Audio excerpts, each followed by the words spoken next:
اپنی اولاد یا کوئی قیمتی سے قیمتی چیز جس کا تحفظ آپ چاہتے ہیں تو آپ بھی اس کے تحفظ کے لیے ایک خدائی تعالیٰ استعمال کریں۔ جی ہاں، آیت الکرسی ایک خدائی تعالیٰ ہے۔ اس کی کتنی فضیلت ہے یہ ہم آپ کو آج کی اس کہانی میں بتائیں گے۔ کسی گاؤں میں ایک بندہ تھا۔ اس کی بڑی خوبصورت اور نسلی بھینسیں تھیں۔ اکثر رات کو ایک چور اس کی حویلی میں چوری کرنے کے نیت سے آتا، لیکن وہاں پر کچھ نہ دیکھ پاتا۔ لیکن صبح جب اس کی حویلی میں جاتا تو بھینسیں وہیں موجود ہوتی اور وہ یہ دیکھ کر بڑا حیران ہوتا۔ ایک دن اس چور نے بھینسوں کے مالک سے حیران ہو کر پوچھا کہ تمہاری بھینسیں تو بالکل محفوظ ہیں، چوری بھی نہیں ہوتی، جبکہ گاؤں میں تو اکثر لوگوں کی چوریاں ہو رہی ہیں اور سننے میں آیا ہے کہ جانور بھی لوگ لے جاتے ہیں۔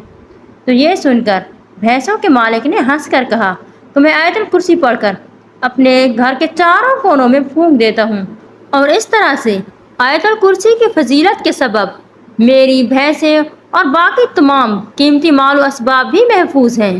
یہ سن کر چور حیران ہو گیا۔ اسی طرح اگر آپ لوگ بھی اپنے مال و اسباب پر آیت الکرسی پڑھ کر پھونک دیں تو کوئی بھی چیز کبھی بھی چوری نہیں ہوگی، لیکن شرط یہ کہ یہ عمل پورے یقین کے ساتھ کیا جائے، کیونکہ عمل یقین کے ساتھ ہو تو اثر ضرور ہوتا ہے۔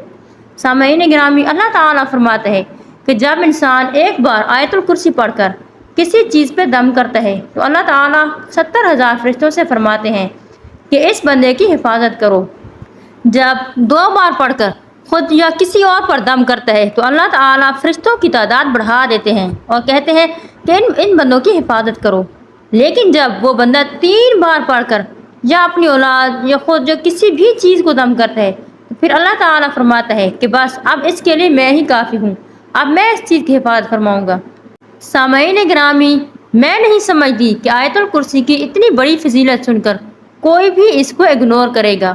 تو سب کو چاہیے کہ جو لوگ بھی ہیں اپنے چھوٹے چھوٹے بہن بھائی، بچوں یا مال و اسباب پر آیت الکرسی پڑھ کر دم ضرور کرتے رہا کریں۔